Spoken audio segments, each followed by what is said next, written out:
Welcome to the Podium. This is the last Podium of 2017. Hey. This is a weekly sports show. We do it every week. We shoot live in Hollywood, and our boy Russell Dorsey, the Chicago sports journalist, live from Chicago. What up?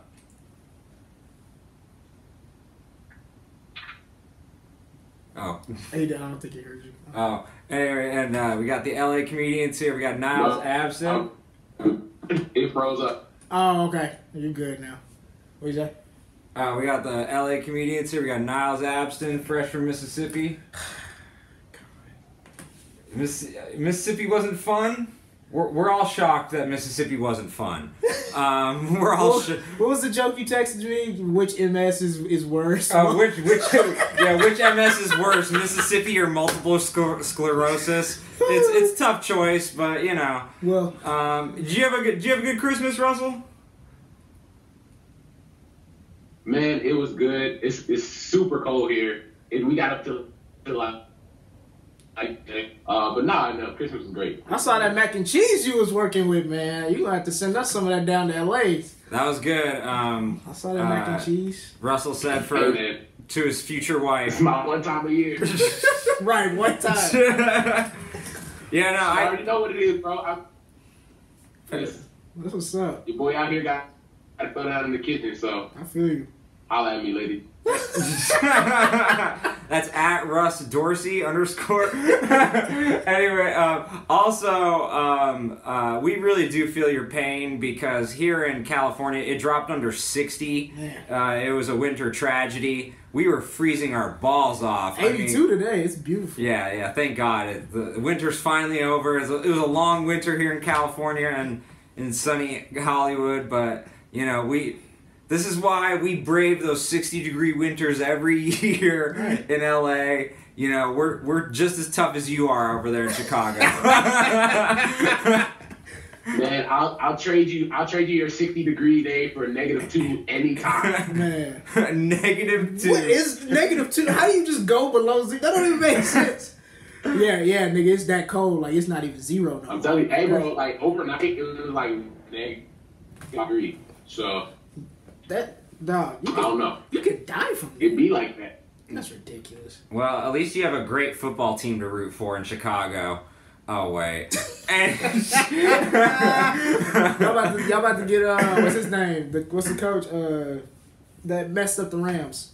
Jeff Fisher. Oh yeah, he's great. The high school offense can now be in Chicago. Jeff Fisher going to Chi-Town. Don't even. Don't get over us, bro. I think it would be the worst thing that ever happened. Terrible hire. To Bears, and apparently there's no shot of that happening. That's just okay. That's just him. His people talking. I'm not even worried. Okay. Good. That's good. All right, we should probably get. Yeah, that's just his people. That's just his people. Yeah. We should probably get into our podium topics. Yeah. We organized them bronze, silver, and gold, depending on what was the biggest sports story of the week. We've been off for 2 weeks because of the Christmas break, so it's more like the biggest sports stories of these last 2 weeks. But let's start it off with Russell. Russell, what's your biggest sports story of the week? Or sorry, your third biggest sports story of the week, your bronze medal podium topic.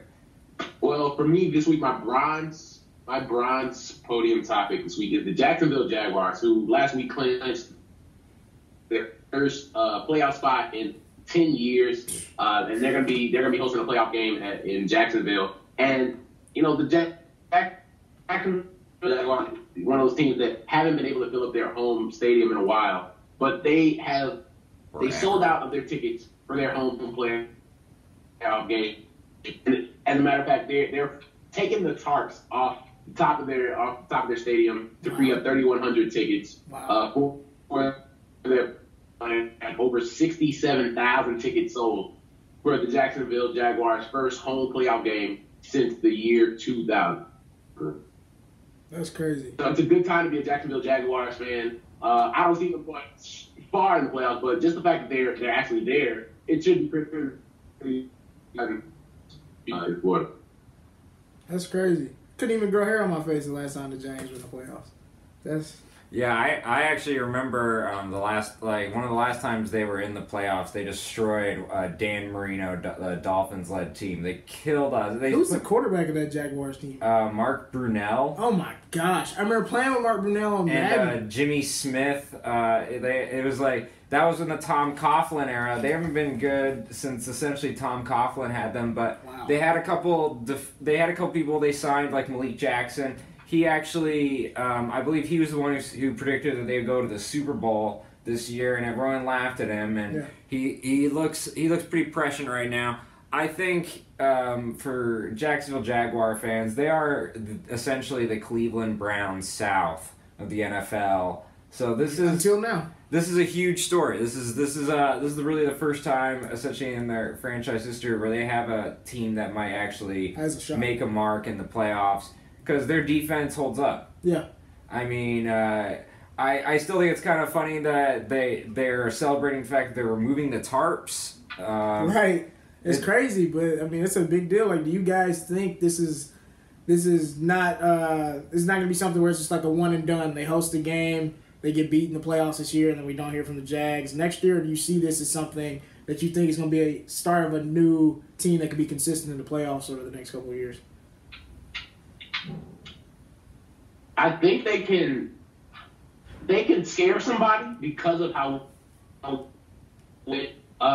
but because of their quarterback situation, you never know what you're going to get out of their offense. Exactly. So that's probably the biggest thing holding them back from somebody. But we'll talk about that a little bit later on in the show with our boy Jimmy G. He could have, if he had made it to the Jacksonville, probably talking about sneaking up on somebody and even being a potential Super Bowl. That could be a Super Bowl contending team. I agree. We'll get to that later. That's dope.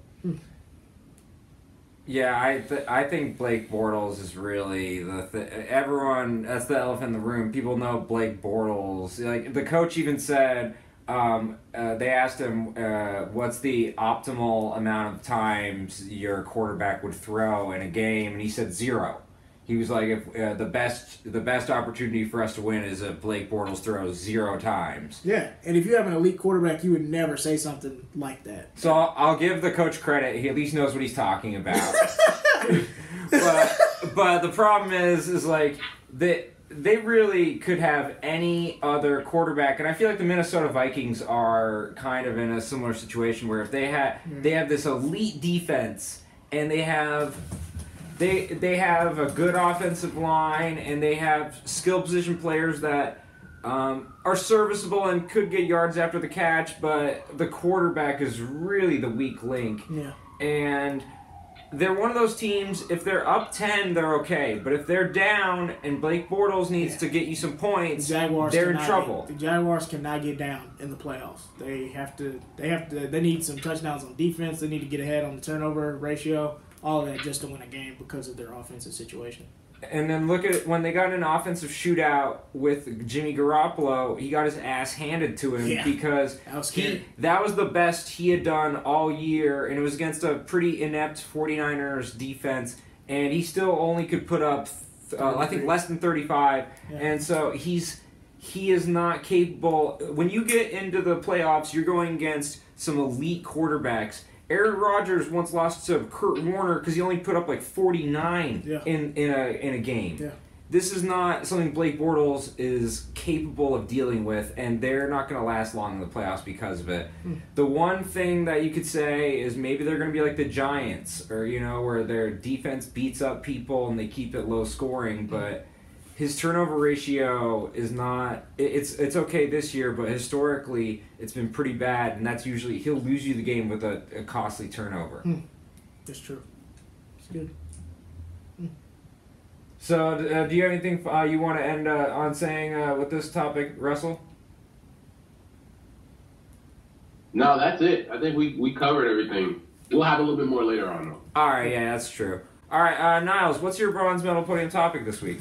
Josh Rosen. He had an interesting press conference the other day going into their UCLA's bowl game. They asked him a lot about different his teammates and other skill players and other players around the country who are sitting out their bowl games that aren't in the playoffs. A lot of these players are either seniors or upperclassmen that have already solidified their spots in the draft. Because a lot of these guys, they look at the draft board. They have people that are going to be potential agents that can kind of tell them this is where you're going for on draft night. This is how much money you're probably going to make. And they also talk about how much money they could probably lose if an injury happens at the end of the season going into the draft. Because we all know, top prospects have had injuries going into the draft that affect their combine, that affect their pro day workout, things like that, where teams don't pick them or they slide down on the draft board, and nobody wants that. That means you're missing out on dollars. And so Rosen talked about how as a quarterback, he has kind of the luxury of not sitting out games like this, because I think Rosen is going to be a first or second round draft pick this year. I'm pretty confident in that at the quarterback position. But he was saying how as a quarterback, he doesn't play a position that's so physical from down to down where he's not really worried about an injury that could potentially, mess up his draft stock. Whereas a defensive lineman, an offensive lineman, a receiver, a running back, or any player on defense that's going, a mile a minute for, the whole game is just like they get hurt, that draft stock, and we saw that, what was the defensive end the Jags drafted from Florida a couple years ago? He tore his ACL going into the draft. I can't remember his name. Jalen Smith at Notre Dame. Yeah. Oh, okay. He went to Notre Dame. But yeah, he tore his ACL going into the draft. And so it's easy for the media and college coaches to harp on these players that sit out these bowl games because they're not getting anything out of their NFL career. And so we quickly forget that these young men are training for a job. And so why would you, disadvantage yourself? I wouldn't play a bowl game that wasn't the college football playoff if I was a top prospect. It's just the issue is there's conflicting interests because you have coaches, boosters, pretty much everyone involved in the college. They want you to play in the bowl game because it helps them with recruiting and various other things. Yet I think Rosen makes a good point here by saying, there's so many implications down the road that it could hurt my draft stock. I mean, I think the most famous case is Frank Gore. I think when I believe it was a bowl game and he tore his knee up really bad and it changed his NFL career forever.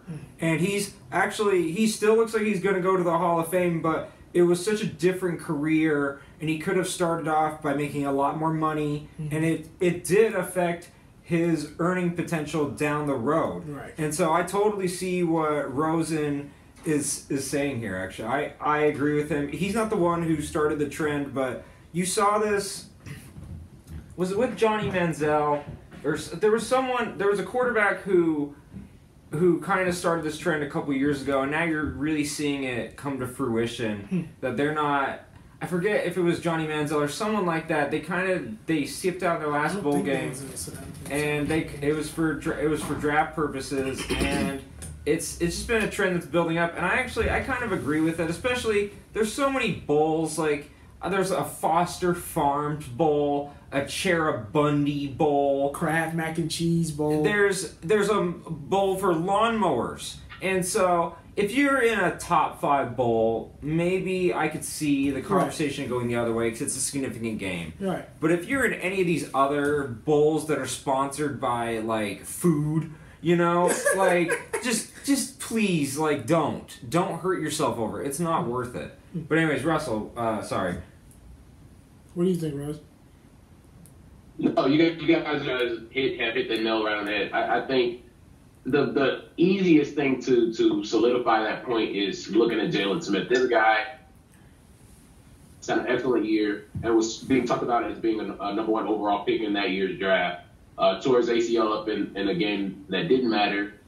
They weren't playing for the championship, and his draft stock plummeted.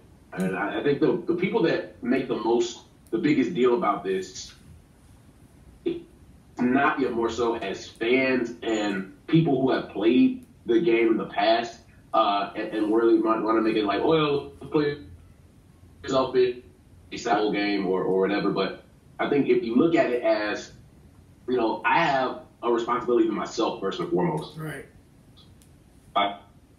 So if I get hurt, is the school going to pay me the $2 million that I lose in the draft? No. So it really, I really don't understand how people don't. Yes, my teammates have been there for me since day one. But at the same time, if I had a teammate that could potentially be a number 1 overall pick in the draft, and we were playing Kraft mac and cheese ball, I'd tell that man to sit down. Right. Like, there's no point in potentially risking your livelihood for a bowl where we get a big old bag of Kraft mac and cheese and nothing else. Like, there's really no purpose in that. Right. And Russell loves mac and cheese, so that means a lot when he says that. Exactly. Man. You know, but yeah, I think. And so, you see, I wouldn't play in that game if I was a potential number 1 overall pick. You know what I'm saying? Yeah. Yeah, you gotta protect what you got. I totally agree with it. I think some potential blowback is probably because he's chosen Rosen, and it's, well, he's playing. Yeah, it's his team. A lot of his like star teammates aren't playing around him, and so they were basically trying to get him to kind of badmouth them or whatever for not playing. But he was just like, "Nah, I totally get it." You know, running backs, they get hit in the knees like how many times a game? It's just like that one hit could change your future. And I mean, it's crazy that they try to make these young guys feel bad about something like that. It's ridiculous. And I know somebody was trying to say, like, well, what if guys start sitting out like the college football playoff or the big bowls? And I'm just like, so? I'm just like, I mean, that I don't see that happening because you have the potential to win a national championship. But if it does, so what? Yeah, I remember Christian McCaffrey actually last year famously did this as well. And I think it's a move that I think more people should do. It's especially, like I said, if you're not in one of the top 5 bowls, you know, you're not in the college football playoff. Yeah. To me, there's no point. And if I'm someone who's an NFL scout, I don't think I'm not gonna hold that I should punish. Yeah, it would go against it. So yeah, I really think the NCAA should let players who've redshirted all year be able to play in those bowl games, and you can let younger players get some experience in a cool, you know, new neutral setting going into the next year, you know. Because I feel like for a lot of teams that aren't in like the college football playoff, bowl games are kind of like the event that kind of like basically gives you that momentum going into the spring training and all that kind of stuff. So that'd be cool for red shirts and younger players to get in and try to fill, you know, positions held by players that have been there for a couple of years, you know. I do find it the most hypocritical when if the coach says anything, because the coach is already making millions of dollars and might have contract incentives on top of that to win certain bowl games. And so to me that's where the conflict of interests can be really insidious when one of the coaches is saying you have to risk your body for my paycheck. That's what I don't like. Yeah. But you know, I don't think a coach in his right mind would say that. Right. Do you have anything else to say on this, Russ? I think we got it. All right, cool. So my bronze medal podium topic. This has been pretty controversial the past 2 weeks. The Patriots. They've had touchdowns that were overturned very controversially against them. First the Steelers and then the Bills. And the common denominator between the two of them is that it was a receiver that caught the ball and was trying to break the goal line with the football, and then the fumble occurs in that gray zone area, and then it can be so that's this has been a huge topic of discussion.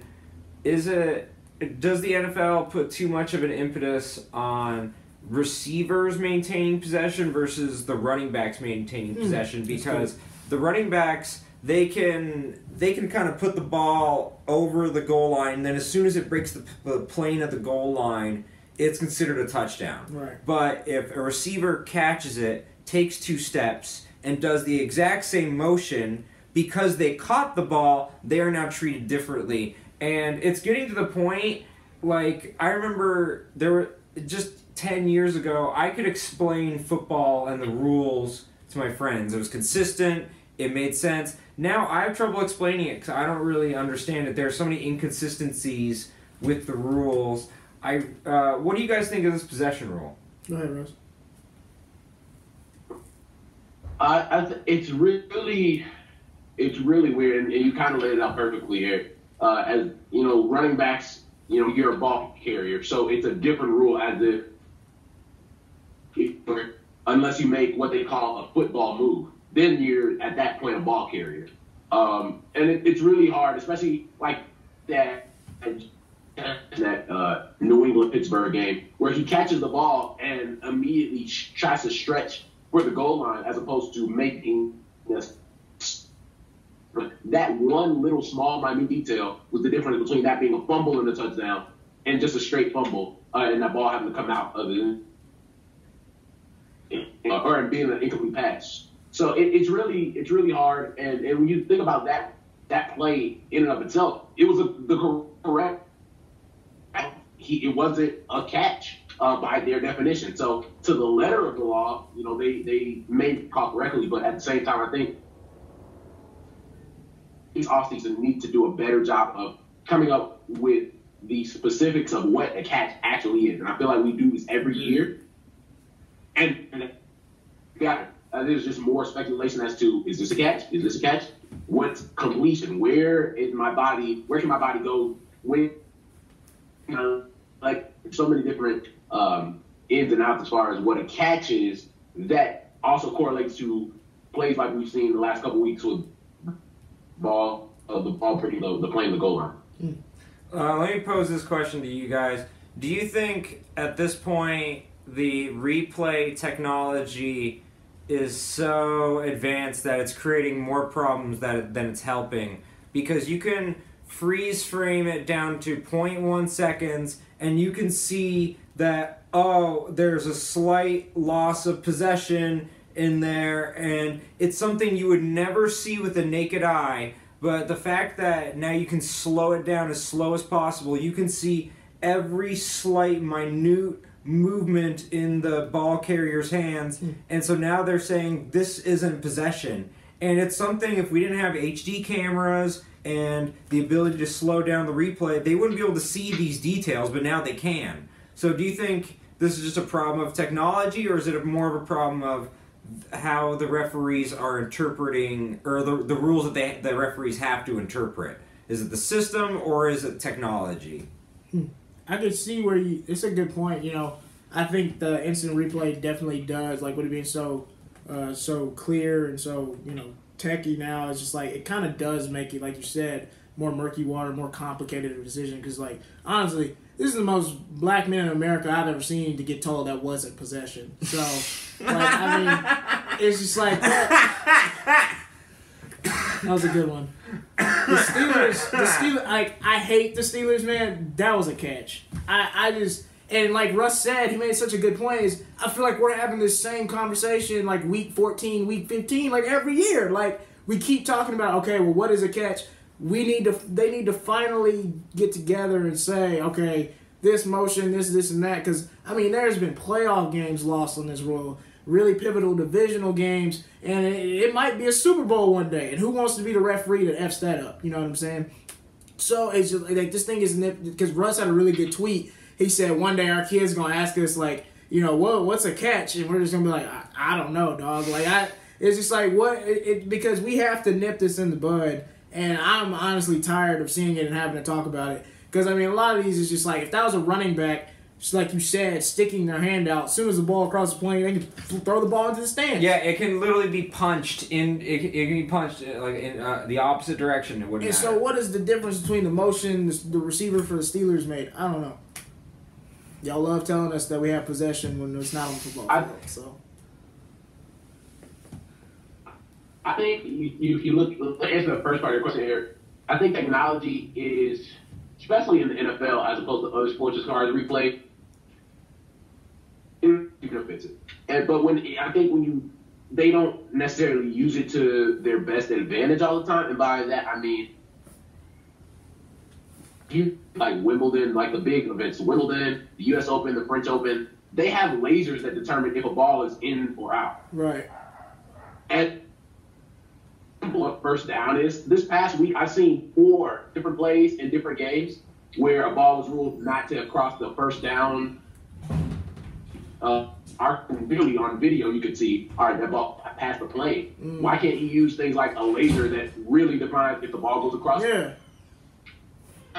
You need like a sliver of paper and the chain to really determine what a first down actually is. Like there's things sometimes you got to think smarter, not harder. Exactly. And when it comes to the NFL, sometimes they make things a lot harder than they actually need to be. Right. As far as pure replay goes, I think they're doing everything. Right? And I feel like in the NFL, with moving really fast, sometimes you're going to get them wrong. And that's just the nature of the beast. Yeah. But at the same time, I feel like they're doing everything they can. They're doing everything they're told. But I feel like the guys that make the rules aren't the ones out there having to make the calls. And therefore, for the referee in actual game, take all like the crap. Yeah. When, in fact, it's not it's guys at the NFL office in New York that are making these rules up. They're to take the BS from everybody on Twitter and all the analysts during games of, oh, this call's terrible, blah, blah, blah. They're just following the rule to, the way they were taught. Yep. But you make an interesting point. It's kind of twofold in that sense, but yeah, you make an interesting point. They've changed the replay where they've done it. It used to be there would be 31, replays, at all the stadiums, and now they have it in New York centralized. It's one place, and so all the replays go to one place in New York. And they found that the replays, ever since they were not localized but sent to one centralized location in New York, they found that the calls have been taking much longer to make in the replay-wise, and that there's more overturnings and not less than there used to be. And so the way they've changed the replay system has changed how replay is done in the games, and it's affecting it. And then you talk about the rules, like some of these things they say are so vague. What is a football move? Anything you do on a football field is a football move. Yeah. And so it's so confusing to me what that they're kind of talking out their ass at this point, and they really need to have actual cut and dry, more scientific ways to break it down, because it doesn't feel, the rules seem so weird. And at this point, when you're watching it at the bar, I don't think people understand what is a catch now, and that really hurts how people follow the game, and it hurts how much they watch the game. Especially if you're a fan of the Steelers, and now you're going to have to go on the road to play the Patriots as opposed to being at home against them. And the Bills, they could have been in the playoffs. Maybe you shouldn't have put a Nathan Peterman at one point in the season if you wanted to be in the playoffs.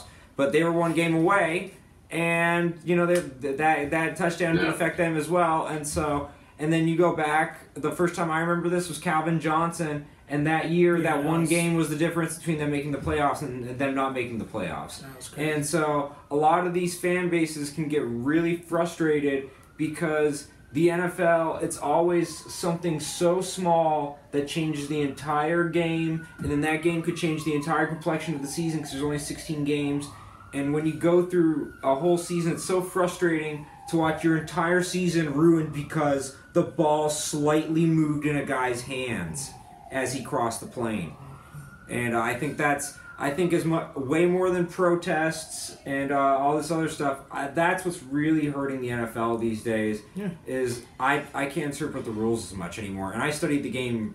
I've watched it my whole life, and it was much more straightforward to me when I was 12 than I'm 27, and that's a huge issue. Yeah. But I think that wraps it up. You think, or do you real quick before we get move off this topic?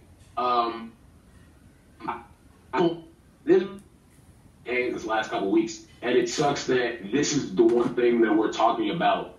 It seems like these last couple of weeks, even talking about playoff implications and who's in and who's out. That a rule like that or different rules throughout a game are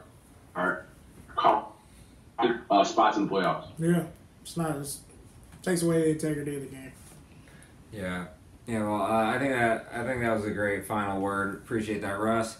I think so that wraps up for the bronze medal podium topics. We're going to take a quick commercial break. You're going to see a commercial for one of our great shows on the network, hosted by our very own Niles Abston. It's called Secret Black People Meeting. It's a weekly talk show on Mondays. You got to check it out. Season 2 coming back January 8th. Yep, we're excited. All right, Commercial break. Roy Moore really thought he had this victory in hand. If we're going to show you a clip, if you go to his little election party just hours before the election results, you see how happy his camp was. So we'll check in. 25, and the numbers are only going to get higher for Judge Roy Moore. The people of God have stood up to defend the man of God. This man will be known as the vindicated Senator Roy Moore. But just like the girls that Roy seems to like to touch, the night was still very young. So let's check back into the last. I really want to thank you for coming tonight and realize when the vote is this close that it's not over. What we've got to do is wait on God and let this process play out. I know it's late. Let's go home and sleep on it. Wow. No, Roy. We don't need to wait on God, and you don't deserve a recount. Because if you had waited and counted to 18, you wouldn't be in this situation right now. And we are back. So you just saw a commercial for Secret Black People Meeting, a show hosted by Niles, Abston on this network. Season 2! We're coming back season 2. It's going to be better than ever. And a year-end show even before that, so look out for that. It's a surprise. But we have our... Before we get to the... So we finished our bronze. Before we get to the silver medal podium topics, we like to pick NFL games against the spread. And this week we all have one game each for the podium. So Russell, can you start us off? What's your bet of the week, or your podium bet? Yeah, so my game for this week: Bengals at the Ravens. The Ravens need to win, and all they need is a win, and they're in the playoffs. And they're playing a Bengals team that has quit the last 3 weeks. Last was announced that their coach Marvin Lewis wasn't returning, and he was the luckiest coach in the NFL because they have consistently been mediocre, made the playoff, and every first round they've been in since he's been there. And so I don't see this game being close. I see the Ravens winning this game, making it into the playoffs. Yeah. This is on blowout alert because with a Bengals team that doesn't want to be there, they're in Florida playing golf or whatever they're doing. They're just going to put on the pads and lace up one more time before the season's over. I see the Ravens winning this one 30-10. Like, I really don't see the Bengals putting up much of a fight in this last game. Well, just so you know, the Ravens are favored by 10 points. They would need to win by at least 11, and so that's a lot. That is a lot of points. And mind you, the Detroit Lions were in the exact same situation as the Ravens. If they had won last week against the Bengals, they would be in a position this week to, all they have to do is win again and they would be in the playoffs. Now, because they lost the Bengals, they have no chance of the playoffs. So the Bengals, you're right, the Bengals did quit the last 3 weeks, but the Lions quit even more. And so the Bengals actually beat them, and I think there's a chance that the Bengals could do this again to the Ravens. I'm not saying that I would bet my life on it, but if you're asking me, can the Bengals be within 10 points of the Ravens? Hell yeah, I think they can do that. Joe Flacco is... He always makes the season dramatic, whether it's good or bad. And so this is a game where they should just... Like everything Russell said was logic and pragmatic, but that doesn't apply to Joe Flacco. He is not logical or pragmatic. He is very up and down, and I think Vontaze Burfict and company might give him some fits, maybe a weird turnover here or there. I still think the Ravens will win, but I think the Bengals will cover. I think it'll be within at least a touchdown. I could say Ravens by 2 scores. 14. Simple. You think it's that simple? Just Ravens by 2 scores. There we go. Yeah. I think I can feel that. All right. So Niles, what's your bet of the week for the podium? Panthers at Falcons, man. It's an NFC South end of the year battle. I'm taking the Falcons by 7. I think they have more of a sense of urgency this week. They have to win, and also they need some other people to lose. So that's the thing. Can't really control that. You got to take care of business at home and win the game, and then worry about those other teams later. But I think they have way more sense of urgency of this game. The Panthers, I'm pretty sure even if they lose this game, they're still in the playoffs. So it's just kind of like I feel like on a pride thing, yeah, you want to beat that NFC South team and keep them out of the playoffs.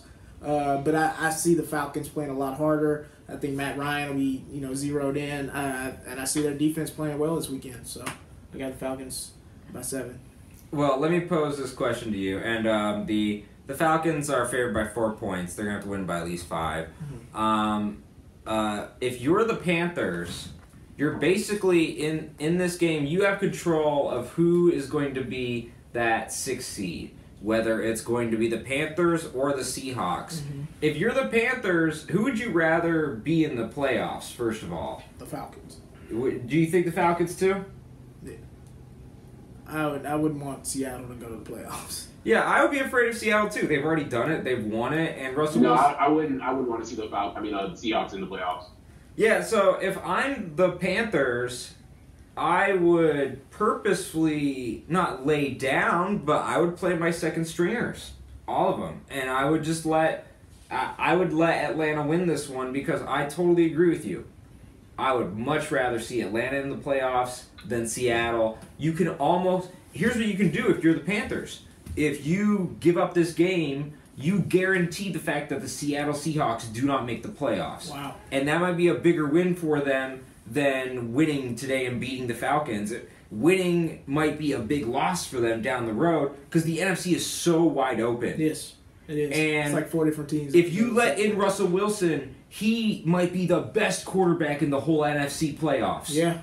And so if I'm the Panthers, I purposely lose this game to the Falcons. I do not even come close to covering. It's a walk. And then the Falcons have false confidence going into the playoffs, and then hopefully you beat the shit out of them. But if I'm the Panthers, the biggest mistake you can make is winning this game and giving Russell Wilson a chance. Because if that happens, that is the team that's going to be favored to win the whole NFC. Yeah, that's good. I never thought about that. That's a really good point. So I'm picking the Panthers. If the that can Falcons. help and hurt you by like you said, playing your second stringers and just letting the Falcons win that game. And let's say that and they win and you're not playing in the playoffs. The Falcons have seen the Panthers before. True. And all it takes is one and done once you get to the playoffs. All it takes is one game of Julio going off and you're out of the playoffs. Right. You know what I'm saying? So I think it's a damned if you do, damned if you don't type of situation for the Panthers. They have nothing to gain, whether they win or they lose. It really doesn't matter. You just once you get to that first game, you take care of business. Yeah. Well, if it doesn't matter, then there can only be negative outcomes from this game, and the most negative outcome would be an injury. So I think it's paramount that they play their second stringers. Right. And in the end, you're saying, you're damned if you do, you're damned if they don't. I'd much rather face the guy who blew a 28-3 lead versus Russell Wilson, who pulls touchdowns out of his ass. Like, I don't want to face Russell Wilson in the playoffs, especially because he is the best fourth quarter quarterback this year. Yeah. So he's been the most clutch week after week. You don't want to give the most clutch person of this year a chance in the playoffs. That's a great point. But yeah, so I think we're all pretty much in agreement.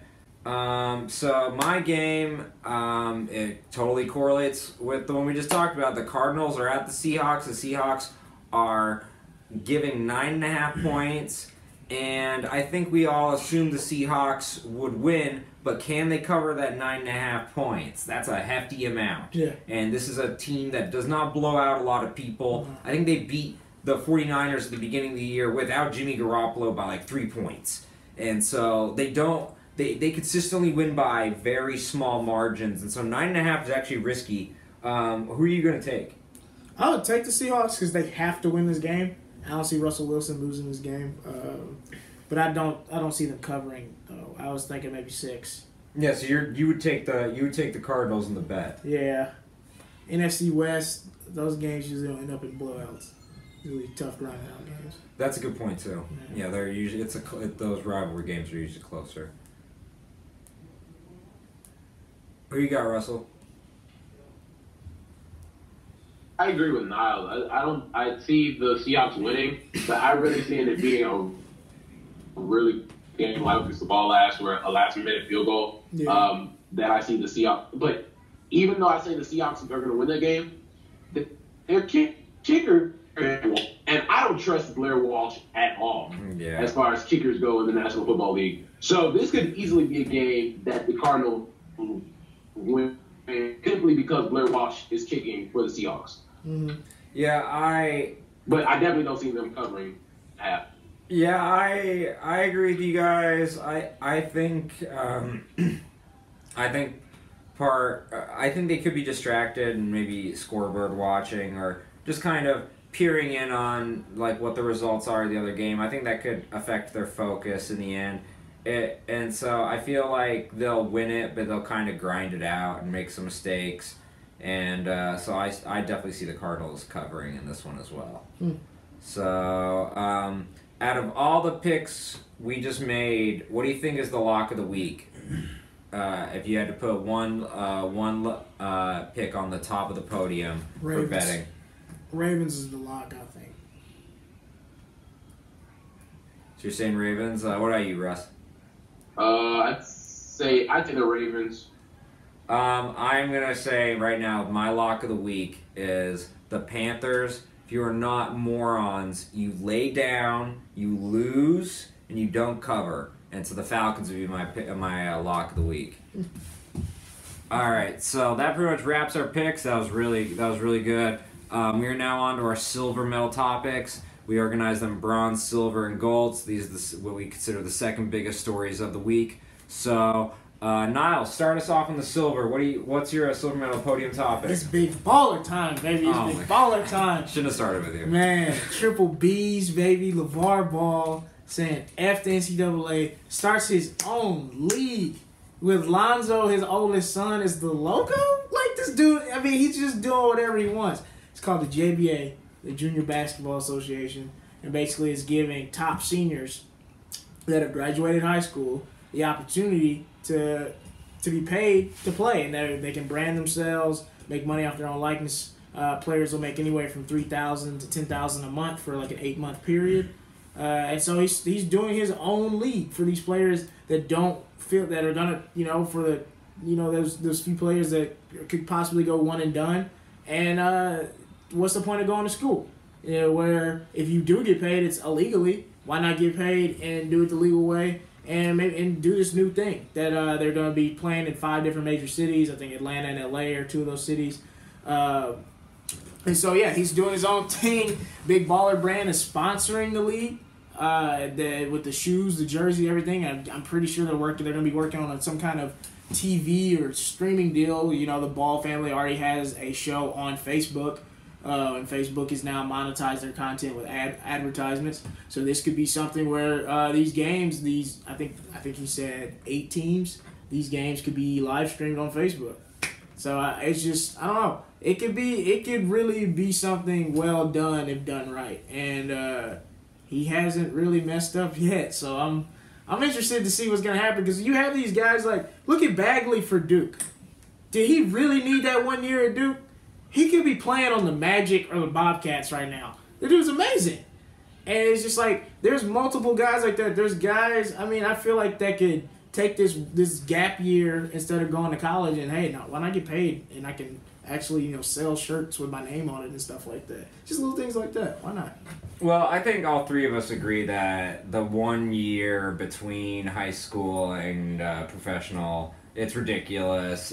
I think it's unconstitutional. Ben Simmons did a whole documentary saying you can't you don't have the opportunity to have access to a job. It's actually pretty un-American the way we set it up. But aside from that, let's just look at the league itself. Russell, what do you think of this first? Because I feel like I'm going to be counter to both of you on this one.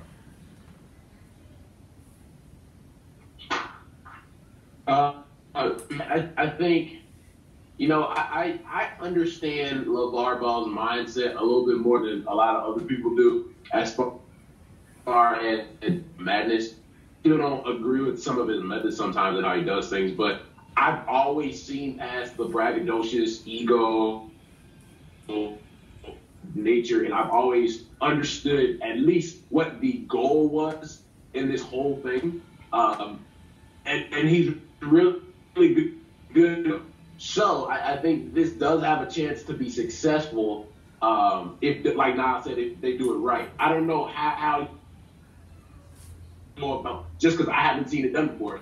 And most leagues that we know of and that are successful have been around. And I think there's logistics to be ironed out as far as students wanting to put themselves. I guess there's a little bit of risk involved. You can go over there, you can play, you can get hurt, but you can play in these AAU tournaments and get hurt. You can play in these showcases. That's the same thing, but you're getting paid. And I think I always tell student athletes, never put a cap on your earning potential. So down for it if it's right and athletes are developing and basketball players are developing, and we're getting better product when they get to the NBA. Well, I think you put it pretty well. Never put a cap on your earning potential. And what is the salary per year? Didn't you say it was like $120,000 per year? Some players will make 10,000. Like the best players make 10. It's a scale from 3 to 10,000. So, at maximum, you can make $120,000 a year. Probably, yeah. Some Okay. players, yeah. Well, I mean, if I'm playing devil's advocate here, I know most college players in basketball. I know the top ones, they're getting more than $120,000 a year. You think Marvin Bagley isn't secretly getting over $120,000 a year from Duke? He could be. And so I'm a little more cynical about this. Like I don't hate on Lavar Ball for the attempt, but I feel like it's just everything is scaled for him to make money, whereas I don't feel like the motivation for the players is good enough. Because of the the low cap of money, and you're saying like to me advertising and promotion is going to be one of the biggest issues with this league. Can you get advertisers to buy into this? Yeah. Because you're saying, oh, they got the big baller brand to sponsor it. Wow, how did they get that sponsorship? Well, no, that's impressive. That's why wouldn't you do it? It's just like Jordan having the Jordan brand on the shirt. I know, but it's you more don't like want somebody else to come and do it for you. I'm more dubious of the advertisers buying in and making the pie bigger for the players so that they can make more than $120,000. Yeah, and I mean that's probably why he set it at the $120,000 because that's where the level they're at right now with whatever they have. Because why would you set a salary if you couldn't pay it? So I'm pretty sure they're shooting low right now, whereas they look to aim higher in the next 3 to 4 years. I think in the end, the idea of a league outside of the NCAA system is not a terrible idea at all. And I admire him for thinking outside the box. My one issue with it is I feel like, just like the NCAA or anyone else would do, he's kind of setting the scales to where he's making more money off. He's starting it. Well, I know, but that's like that's what that's the guys who made the NCAA would say. But we started it. We should get the money. That's the thing. Those guys, if they're like you said, if Bagley's getting paid, that's illegal. Yeah, this is America. We do illegal stuff on top of.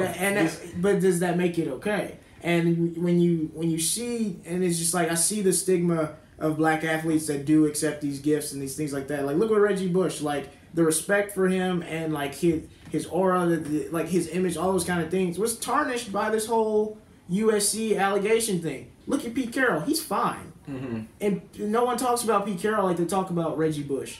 And so, like, as a black athlete, to have a lane where you can stay away from potentially getting in trouble for taking illegal things and all that kind of stuff, you keep that respect, you keep that, that image that you had is not going to be tarnished because, okay, you're getting paid, but I'm getting paid legally. This is upfront, and you know what's happening. Whereas in the NCAA, I know guys that have gotten paid, like, under the table, and it's just like, if they would have got caught, think of what their communities are going to say about them and think about them. And, like, the ESPN spares no detail when they put these controversies and recruiting allegations and all these things on TV. And so for a lot of athletes, it hurts their image. And I think the JBA is a good way of letting these guys capitalize on who they are. So.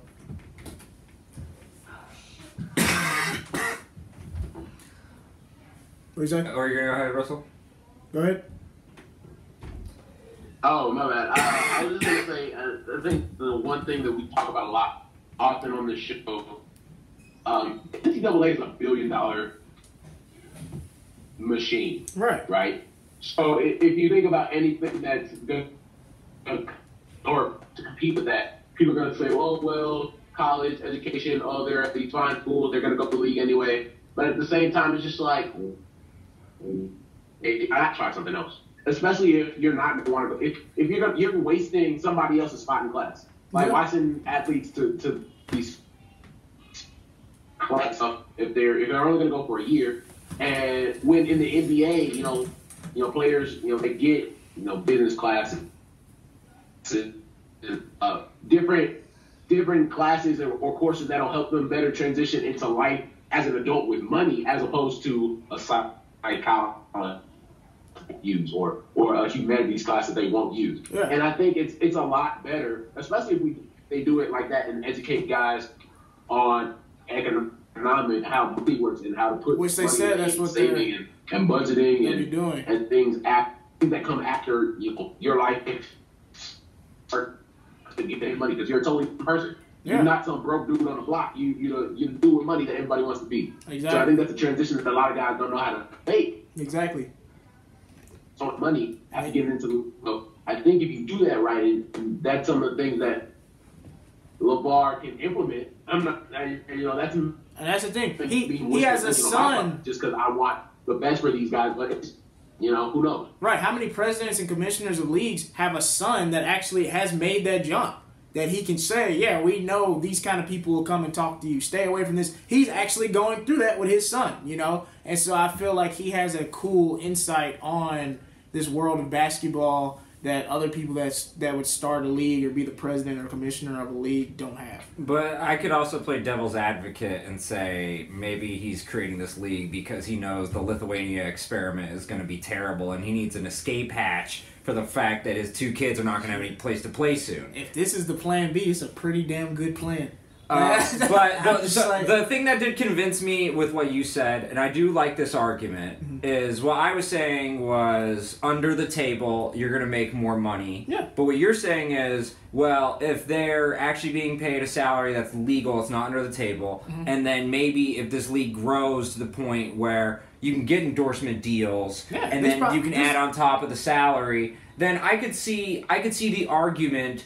I'm just saying at the moment, with the terms that are negotiated, the first generation of people who play in this league are not going to be really making enough money for enough to be an incentive to go away from the traditional college system where you get paid under the table. It's going to take some time, and that's what no league has ever started just like that. And don't think it's gonna take some time, but I see it being successful over time. I'd say give it 5 years. I do enjoy the prospect of it, and it's something that there's like the D League, they call it the G League now because it's sponsored by Gatorade, but they have this development league, and I think that this could be a good stepping stone to the development league, to the thing. But my issue again is. Yeah. I feel like there are conflicting interests with Lavar Ball, and there isn't a lot of oversight with him. It just kind of stops at him. So there's a lot of potential for. And then we don't know who he's working with too. That's behind him putting this together. He could have former. He's talked about it on many interviews that most of the business dealings he done is done by his cousin or his cousin and his brother. Yeah, and so. It's obviously not just him, but it's still a close-knit group that doesn't have a lot of oversight or supervision. Yeah. And so you always worry about that, and in the end, owners versus workers' rights, you're going to still have a lot of the same conflicts that you have in the NFL, the NBA. I mean, of course. But I feel like you do make a good point. He might have more empathy for his workforce compared to the other people because he has a son who is in that similar style of workforce. Right. But I just feel like at the moment the league itself has a lot of work to do. But unlike most of the things I say with Lavar Ball, I will say this. I do like the idea and the intent. I'm not sure about the execution, but this is a good step up for me in Lavar Ball, because usually I'll say I don't like the idea, I don't like the intent. So yeah, we'll see. I actually enjoy this idea. So I don't mind it. I worry for its future and for the people who play in it, because they might not get what they could be getting in college. But if it's something that builds to something, then those kids who take the first step, they should really be given a round of applause, because they're going to build something for kids down the road. Yeah, and what if honestly all it does is scare the NCAA into paying athletes? I feel like if it even does that, doesn't. And that's the other thing. The competition to take away the monopoly is never bad, but you worry that it's just going to be another monopoly, but separate, and you don't want that. Right. But I think the one of the most convincing things you said is that it's not under the table, and it allows them to do more legal things, including endorsements. Yeah, like look at this dude, Michael Porter. You know, he would be like the number one if he hadn't got hurt. You telling me if that kid doesn't go to Missouri and he plays in this league, Nike's not calling him up with a shoe deal right then? Why wouldn't they? But here's the conflicting interest of that. His dad also gets a job from Missouri because that now is part of the deal. Right. So now there's two people getting paid as opposed to one, and this is where the college system has an advantage. And that's something Lavar Ball could do. Hey, your dad could be a coach on the team. Who cares? Yeah. If he starts making moves like that, it's going to get really interesting, like how the ABA was taking players from the NBA. Yeah, but especially if Nike and Adidas really get working with a lot, talking to him about this, because I already see them sign. They signed D'Angelo Russell and Karl Anthony Towns to shoe deals before the draft.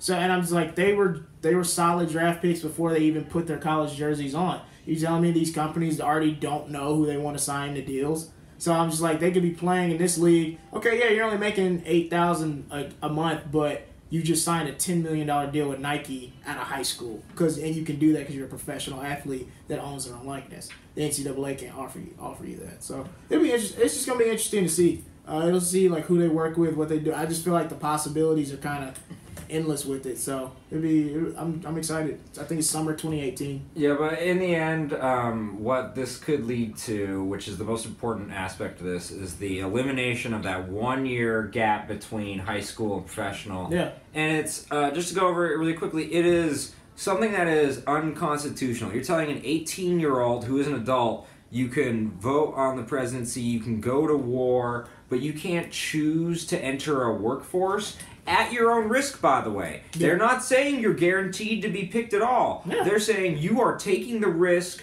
to go in at high school and not be seasoned and not build up your draft potential. But that's the risk you take. And it's so anti-American and against everything we set up by saying you have to do it this way.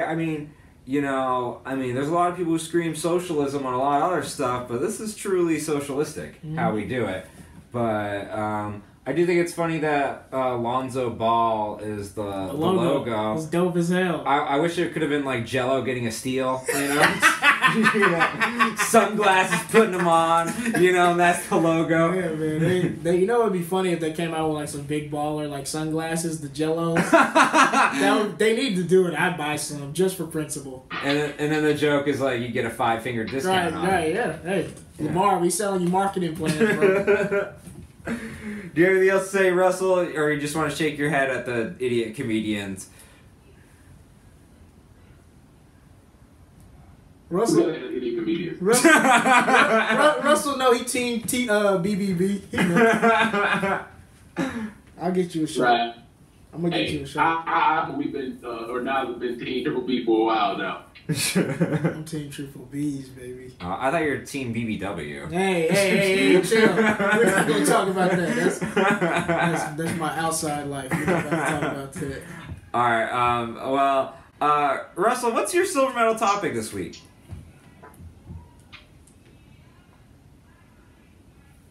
So my silver medal topic this week, really weird situation out of New York. Safety Landon Collins was on the radio this week, talk radio show that he does. His teammate and fellow defensive back Eli Apple was a cancer locker room.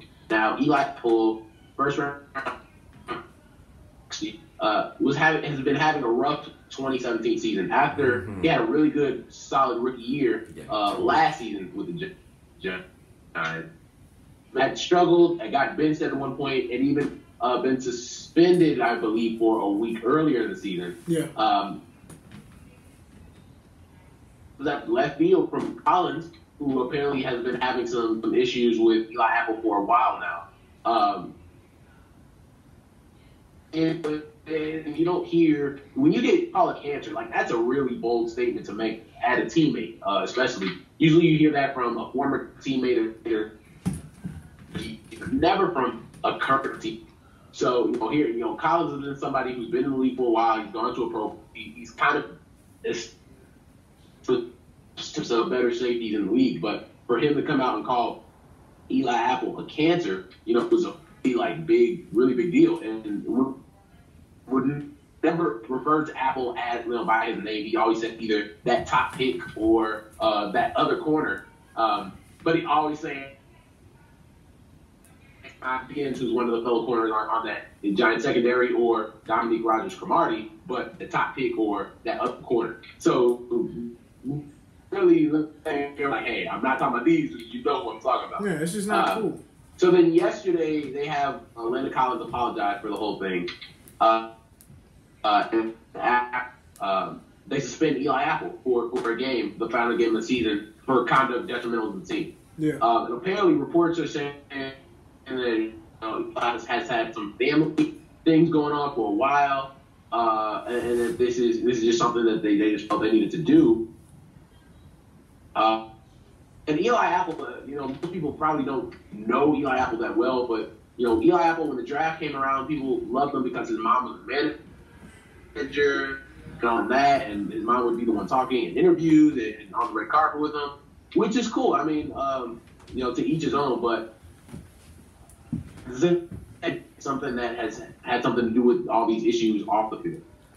Well, if you read up on this, the one piece of context that I didn't hear in your which I thought was a really good review, the one thing that I sympathize with Landon Collins on is Eli Apple's notorious. He's had a couple of moments when they were doing film study. He has a lot of trouble being criticized during film study. In fact, he once stormed out and had an emotional outburst when he was being criticized during film study.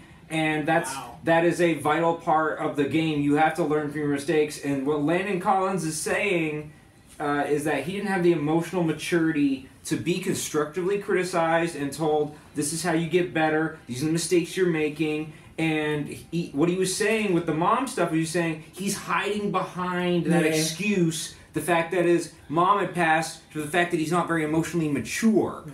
And you're talking about Landon Collins, a guy who as soon as he came into the league, he studied up, he's making play after play, he's always in the right place at the right time. So you're talking about a guy, he's a safety that is controlling everyone. Safeties and linebackers are the ones in the defense who are basically dictating where the people go. So the linebackers dictate the front seven, and the safety dictates the back four. Mm-hmm. And so Landon is constantly telling those four where to be, and Eli Apple, a lot of the times, is not doing the correct things. And when you're in film study and Landon is saying, hey, I told you that you needed to be in cover 2 as opposed to man-to-man or vice versa, and he's saying, you have to be able to be accountable when the leader of your group of the defense is telling you what to do, because, especially Landon Collins, when he's telling you something, you should listen because he's better than you, and he's making great instincts and making great plays, and that's the kind of guy you want to listen to. So I'm actually Team Landon Collins on this one. I feel like Eli Apple is just one of these new generation kind of millennial players where he really can't be criticized, And so especially because if Landon Collins was a scrub, it'd be one thing. Yeah. That's one of the few good pieces on the Giants, and he's one of the few people week after week that's trying to win. And you could see lack of effort with Eli Apple too, and that's a cardinal sin. Yeah. I see what both of you guys are saying. I agree. Landon Collins is the leader of that secondary. I don't know if I'm, as an athlete that had teammates and everything, I just don't know if I'm with you publicly going on the radio and calling me a cancer. If that is the situation, let's handle that in the locker room. Let's handle that as the Giants, because you don't want other teams seeing us as like, oh, these guys, they're gonna beat each other. We don't, and you don't want the media and all these different teams and all these people. Because I mean, I looked on Twitter and it's the only thing like NFL Twitter was talking about. Landon Collins talking about his teammate, and so I was like, if you are the leader of the defense, I feel like you should have better insight on how to handle a situation like that. Because I just don't think that was the proper way of doing it. But yeah, I mean, I agree with Landon Collins being a better player. He's the leader. Eli Apple, sometimes he is at fault with his effort level and football IQ and locker room savvy, all those kind of things. But I just feel like they should have handled that in-house without media and all of us knowing what's going on inside that locker room at the time. But devil's advocate, what if Landon... Apparently, had gone... Now, to your point, do you want me to go? You can go, sorry. Go ahead.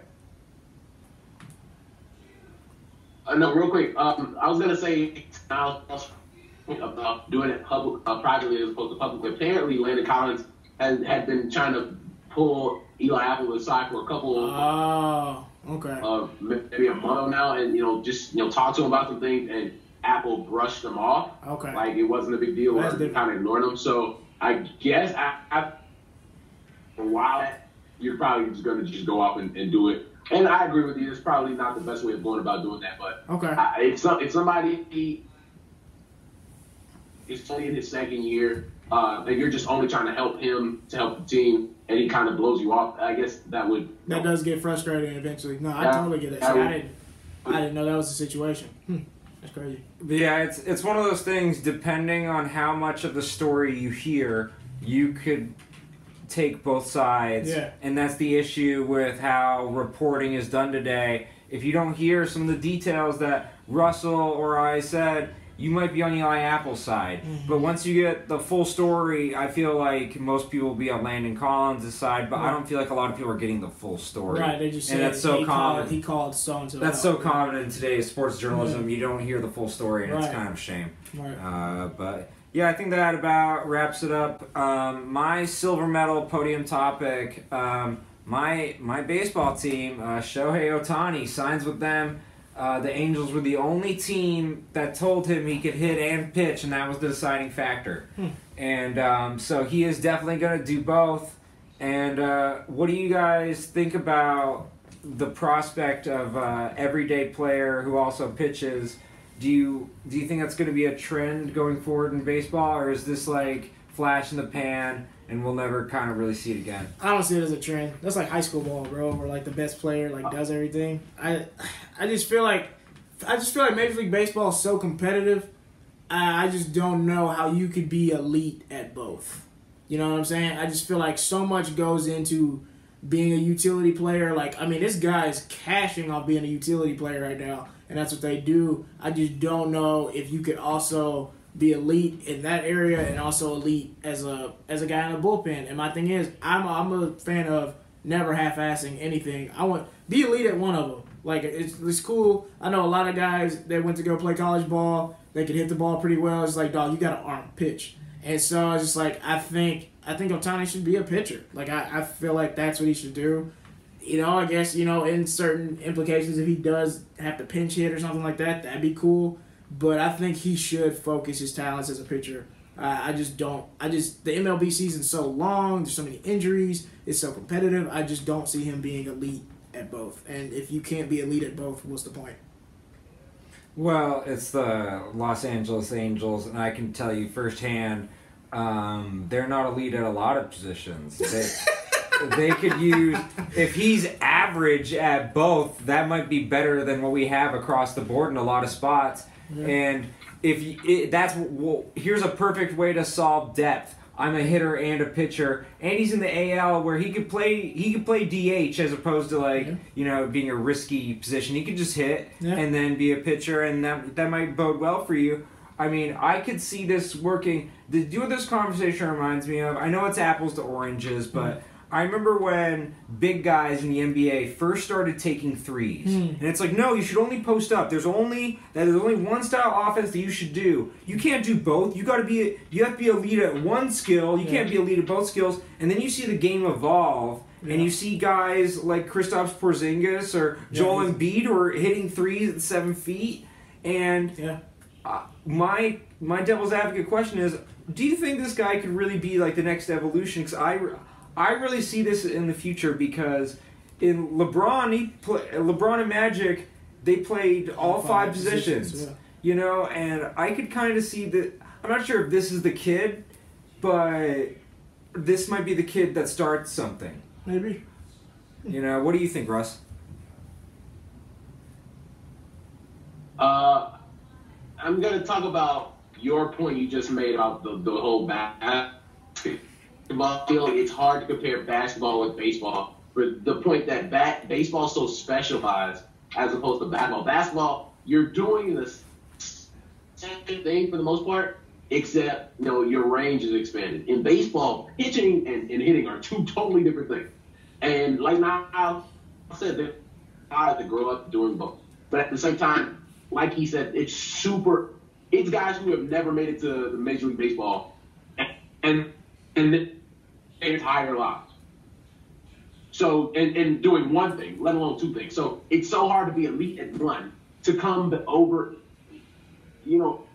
I really want it to work. I really do. Don't get me wrong. I'd love for him to be, win 15, 16 games, have an ERA under 4, hit 20 home runs. That would be great for baseball. But it's not.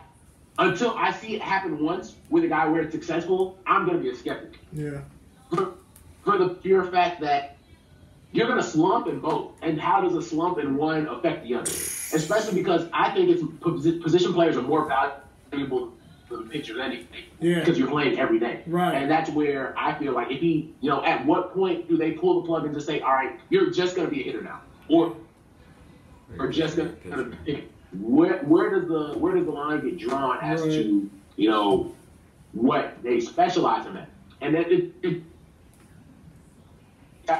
I'll probably do that in the next couple weeks here, but because of the money involved, it's not a huge contract, so there's not like he really could suck at one and you still have a lot of value there because he's average to slightly above average at the other, or if he's average at both, it worth the risk and the money that they're investing in it, because you have a guy that's potentially depth for your starting rotation and a guy you can have hitting your lineup every,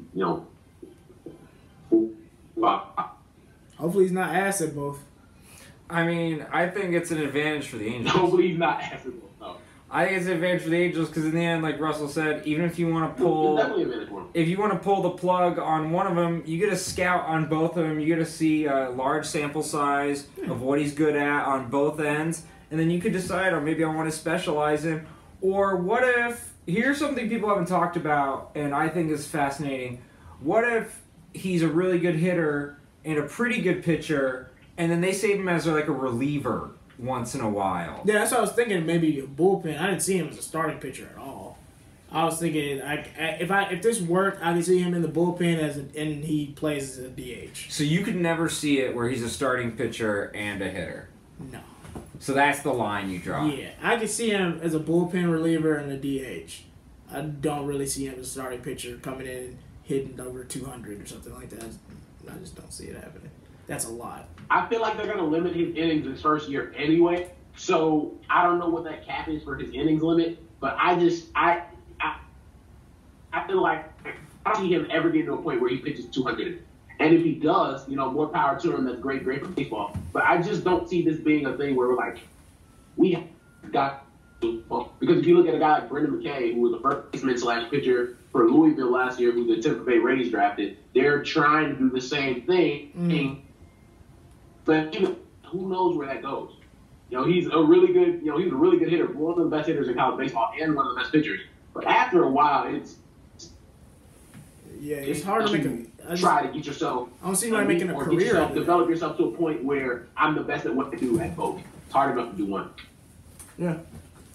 Yeah, well, the one thing I will say is, as an Angels fan, I'm going to be optimistic. I hope he wins 30 games next year. I hope he wins. I hope he hits 40 home runs. I hope he's in the home run derby. He's throwing it to himself and he's running it and then he's hitting it out of the park. I hope he does everything next year, okay? He's my guy. As a Dodgers fan, I hope this plane crashes and burns.